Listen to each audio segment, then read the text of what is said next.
Hello friends, welcome back to my YouTube channel Ecoata Way to Economics. This is the last part of NCERT Class 9 Chapter 3 Poverty as a Challenge. Before starting today's video, अगर आपने इस channel को अभी तक subscribe नहीं किया है तो please do subscribe. So let's start. Today we study causes of poverty. हमने प्रीवियस पार्ट्स में पढ़ा था कि पॉवर्टी क्या होती है. अब पॉवर्टी जो है उसके कुछ कॉजेज़ होते हैं. First is low level of economic development. Okay, so India में लो इकोनॉमिक डेवलपमेंट जो है वो one of the most important reason है पॉवर्टी का. सेकंड, लो ग्रोथ रेट. इंडिया में ग्रोथ रेट जो है वो लो है. So third cause is high growth rate of population. India में पॉपुलेशन रेट जो है वो बहुत ज़्यादा हाई है. Fourth is income inequality.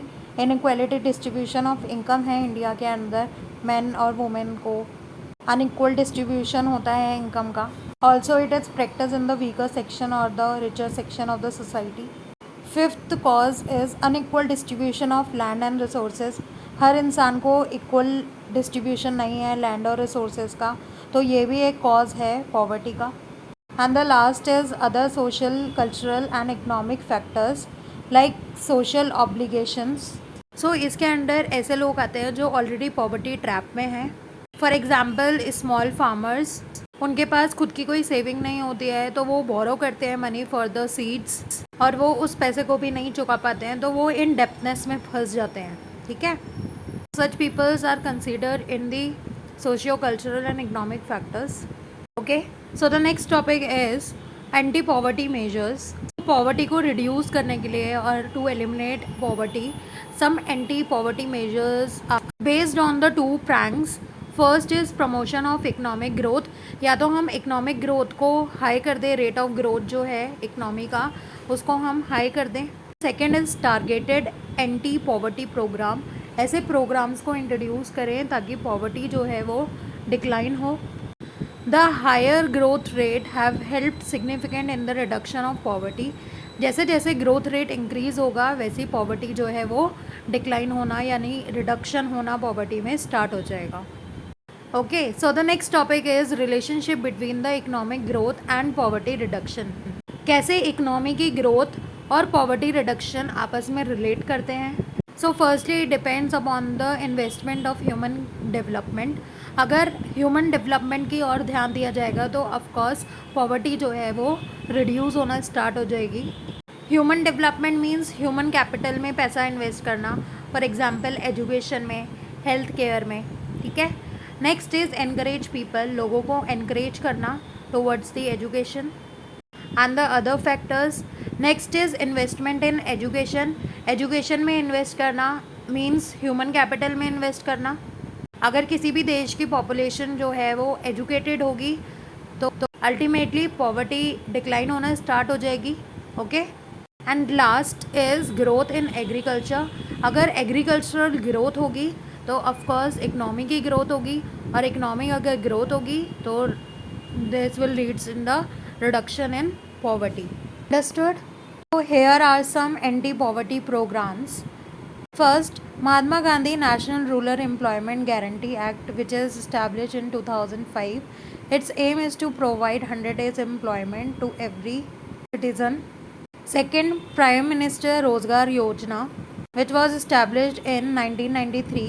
Its aim is to create self-employment opportunity for educated unemployment. Third, Rural Employment Generation Program 1995, and its aim is to create self-employment opportunity in the rural areas. Next, Swarn Jayanti Gram Rozgar Yojana 1999, and its aim is to bring assisted the poor families above poverty line. जो poverty line के नीचे लोग हैं वो उनको poverty से बाहर निकालना.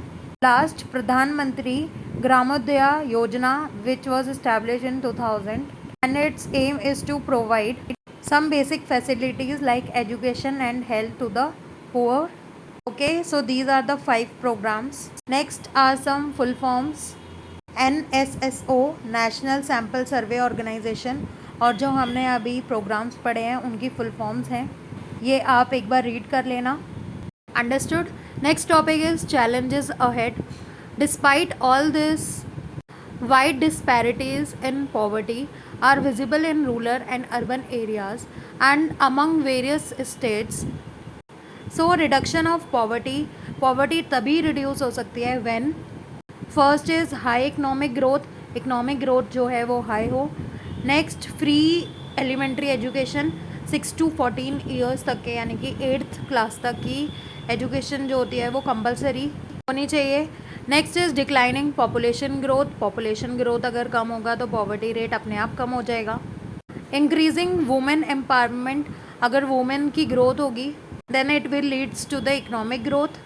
स्ट्रेथन इकोनॉमिक वीकर सेक्शन, अगर हमारी इकनॉमी के जो वीकर सेक्शन है उसको पावर मिलेगी, वो बूस्टअप होगा तो हमारी पॉवर्टी जो है वो अपने आप रिड्यूस हो जाएगी. Next is strong health care system strong होना चाहिए. जेंडर इक्वालिटी होनी चाहिए. Next education and job security जो है वो इक्वली डिस्ट्रीब्यूट होनी चाहिए. And last is dignity for poor. So this chapter is over here. I hope now you are clear with this topic. So thank you so much for watching this video. Also comment down if you have any query regarding this video.